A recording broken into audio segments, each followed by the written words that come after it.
The modern era is defined by a widening rift between the digital and the physical.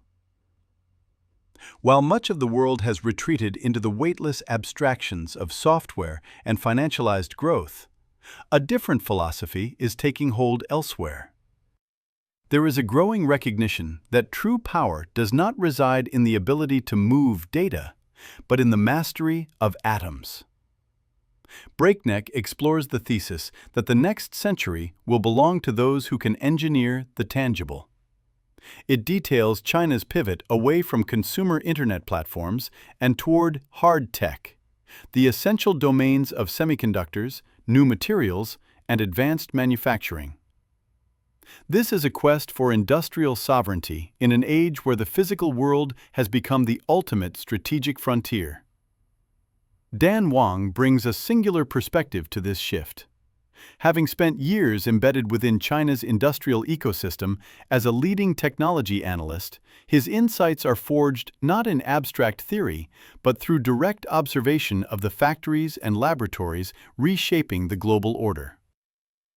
As this industrial acceleration begins to warp the foundations of global trade and security, one must consider the cost of such momentum.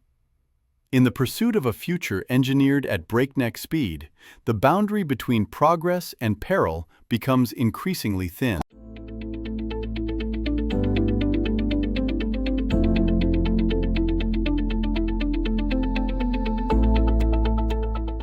The headlines suggest a clash of civilizations, but the reality is a comical tragedy. The United States and China aren't opposites, they're mirrors.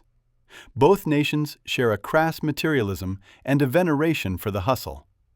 They're bound by a shared faith in the technological sublime, the awe of grand projects that push physical limits. They're two superpowers convinced of their own exceptionalism, determined to make the rest of the world get in line. To see one country clearly is to see the other. America and China are messy, bizarre engines for global change. While Europe gazes at its own past, Silicon Valley and Shenzhen, Wall Street and Beijing are deciding what the world will buy and what it will think. Beijing defines this new era. It's a city built for army parades rather than people, a no-fun zone of gray apartment blocks and grit. Yet it possesses a heavy gravity. It's the epicenter of a technocratic class that treats greatness as a life-or-death pursuit. Here, the state doesn't just build, it mobilizes.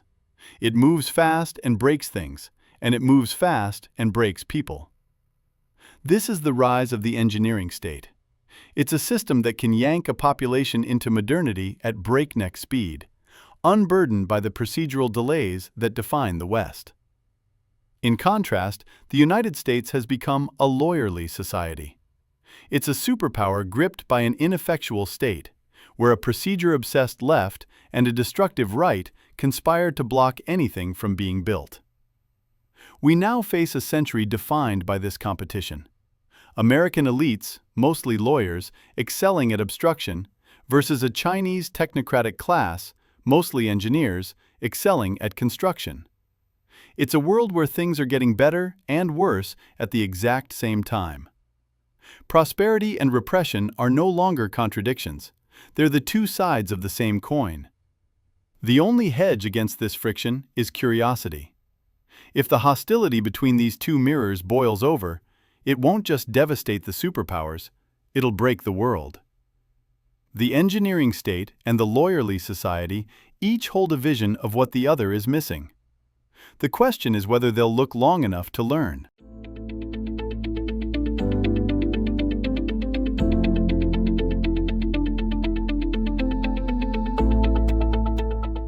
Chapter 1: Engineers versus Lawyers.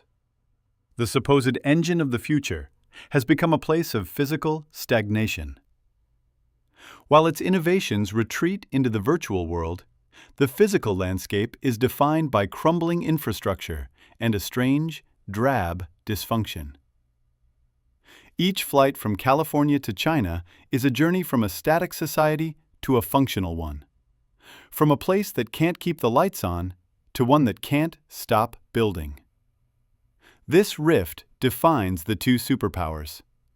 China is an engineering state, where technocrats view the nation as a series of hydraulic valves to be adjusted. Its leaders are not politicians in the Western sense, they're chemical and aerospace engineers who treat greatness as a megaproject. In 40 years, they've built a highway system twice the length of America's. But this efficiency is literal-minded and brutal. The state moves fast and breaks things, but it also moves fast and breaks people. The United States has become a lawyerly society. It is a government of the law, by the law, and for the law. While engineers envision bridges, lawyers envision procedures. Consider the high-speed rail. China built an 800-mile line in 3 years. In the same time frame, California has spent 17 years and over $100 billion just to connect two small towns in a Central Valley. America is gripped by a procedure fetish, a vetocracy where every stakeholder and study can derail progress. We are now bringing lawyers to a technology fight. While Washington designs exquisite legal webs to ensnare Chinese firms, Beijing is stacking its leadership with the scientists who will engineer the next decade. In a world where power is measured in atoms and munitions, the side that can still build holds the ultimate advantage. To survive, the lawyerly society must remember the virtues of speed.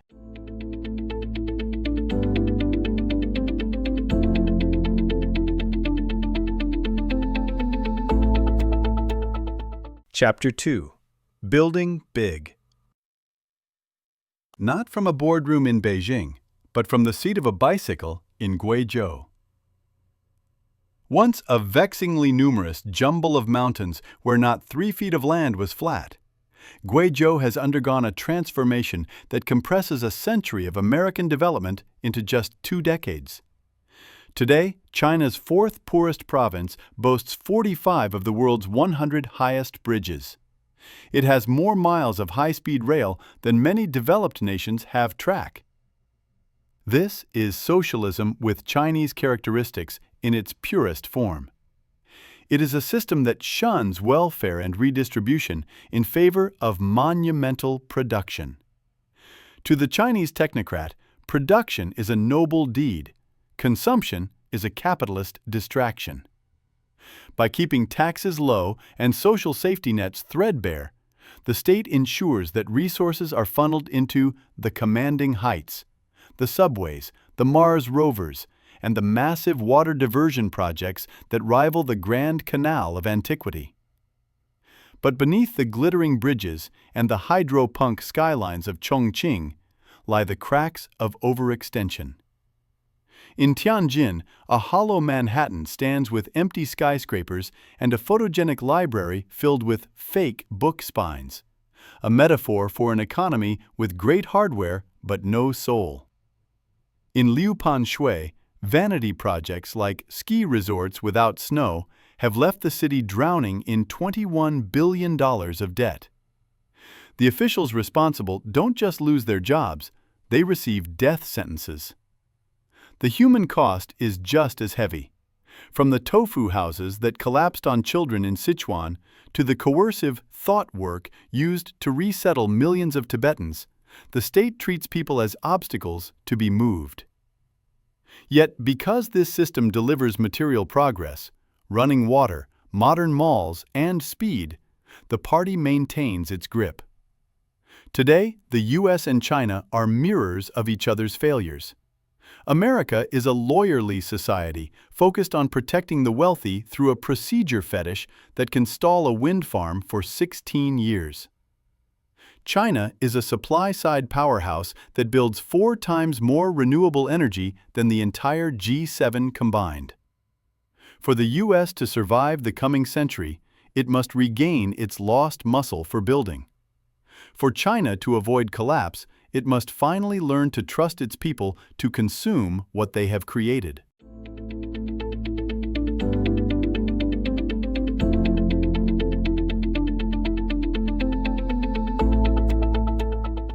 Chapter 3. Tech Power. In 1980, Shenzhen was a village of oyster harvesters. Today, it is the world's most sophisticated industrial complex, a Silicon Valley of hardware, where the population has soared from 300,000 to 18 million. This is the city that built the iPhone, the product that redefined global trade. It was here that American marketing savvy met a Chinese workforce capable of scaling the most complex consumer product in history. To see the engineering state in action, one must look at the Foxconn campus. It is a city unto itself, where 300,000 people work in 3 8-hour shifts, fueled by 40 tons of rice a day. The atmosphere is military. Uniforms denote rank, and production lines are governed by a hand-in-glove partnership with Cupertino. But this efficiency has a dark side. The mesh nets surrounding dormitories remain a grim reminder of the 2010 suicide clusters, and Steve Jobs' thought has been replaced by the mandatory study of Xi Jinping thought. The West often dismisses China as a mere copier, but this misses the essence of its power: process knowledge. In China, technology is not a moment of creation in a lab, it is a living practice of learning by doing. This philosophy is mirrored in the Ise Grand Shrine in Japan, which is rebuilt from wood every 20 years to ensure the craft survives even if the building rots. While the United States has allowed its communities of engineering practice to dissolve into a rust belt, China has reddened its supply chains, moving from simple assembly to producing the most valuable components of the iPhone. Xi Jinping is a manufacturing completionist. He views the virtual economy of social media and finance with suspicion, insisting that China maintain every link in the industrial chain, from low-end textiles to high-end semiconductors. This worldview is echoed by China's Industrial Party, a group of online technocrats who see the world through the Darwinian lens of Liu Cixin's The Three-Body Problem. In this dark forest, survival belongs to the civilization with the most brutal will to industrialize. The American error was believing that computer chips and potato chips were the same. By offshoring its factories, the U.S. didn't just lose jobs, it lost its ability to innovate through production. If the U.S. is to regain its standing, it must stop celebrating only the light bulb moment and start relearning the glory of the big firm. As Shenzhen's Huaqiangbei market fluctuates between selling computer chips and lipsticks, the message for the world is clear. Invention is a ladder, but the power belongs to those who climb it.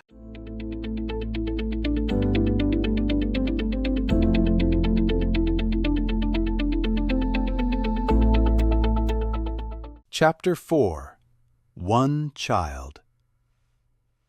China's modern engineering state was forged not in a factory, but in the pursuit of population control. In the 1980s, the leadership replaced Mao's folksy belief that with people come power, with a cold, mathematical scientism. The architect of this shift was Song Jian, a missile scientist who applied the cybernetic principles of rocket trajectories to human wombs. Treating the population as a variable to be optimized, Song's straight-line projections convinced the state that a one-child limit was a scientific necessity. He viewed rural citizens not as people with rights, but as data points in a system analysis. The implementation was a campaign of rural terror. Led by General Qian Xinzhong, shock brigades were deployed to villages to carry out man-on-man tactics. In 1983 alone, the state performed 16 million sterilizations and 14 million abortions. For rural families, children were the only source of economic security, leading to desperate resistance, from timing pregnancies for winter to renting disabled children for birth permits. The darkest legacy of this era is the missing 40 million women, victims of a sex ratio skewed by female infanticide and sex-selective abortion. Today, the engineering state has performed a 180-degree pivot. Facing a population projected to halve by 2100, Xi Jinping is now a proponent of traditionalism. The same state that once forcibly sterilized women now nags them to marry and bear children for the sake of national rejuvenation. Women are labeled leftover if they remain single past 27, and state media urges them to tolerate infidelity for the sake of family harmony. However, the dial of human desire cannot be so easily turned back. A generation raised under the one-child mantra now faces a spiritual defeatism. As the engineering state moves from controlling bodies to attempting to engineer souls with digital surveillance, it faces a harsh reality. The optimal population, Song Jian calculated, is finally arriving. But it looks less like a scientific triumph and more like a national funeral.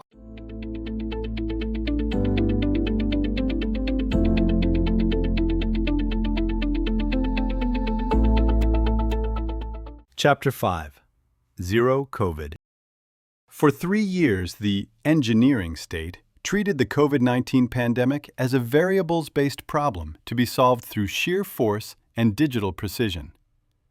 It began in 2020 with a sense of serene calm in cities like Shanghai, the Paris of the East, where life felt normal while the West struggled.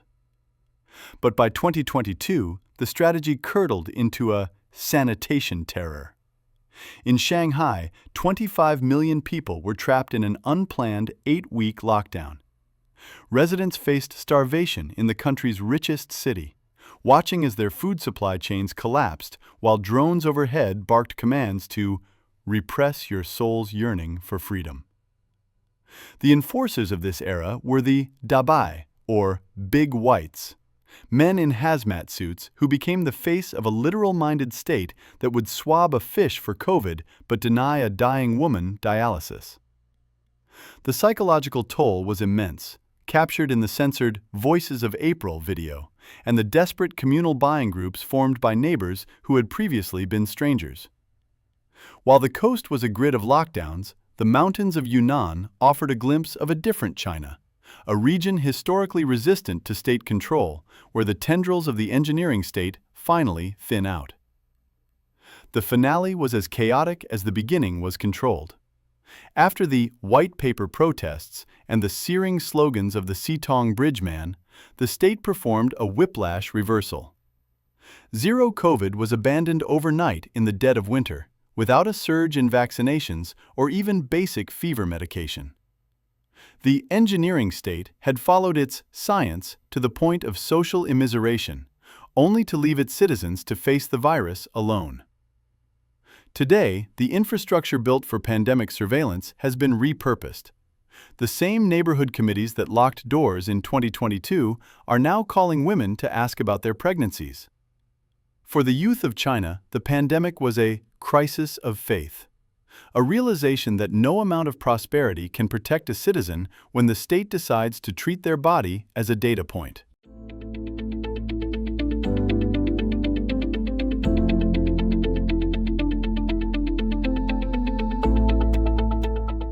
Chapter 6. Fortress China. The final act of the engineering state is the construction of a great fortress.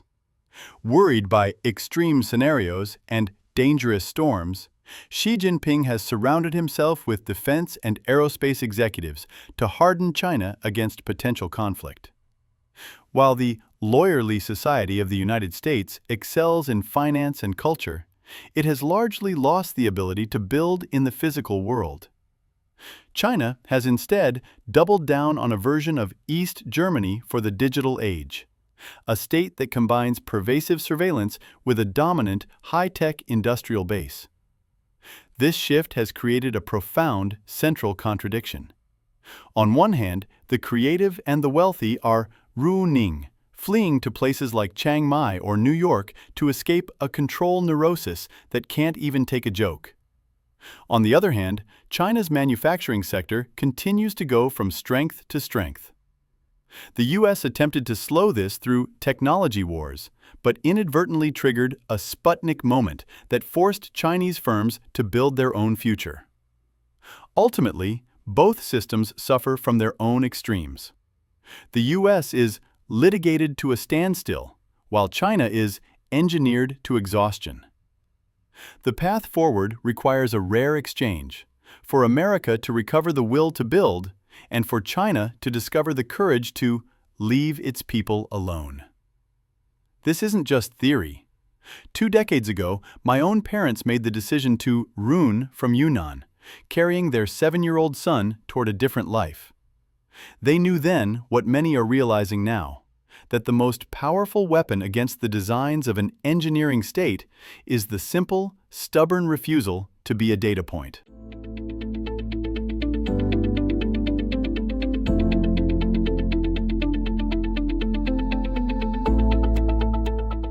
Chapter 7.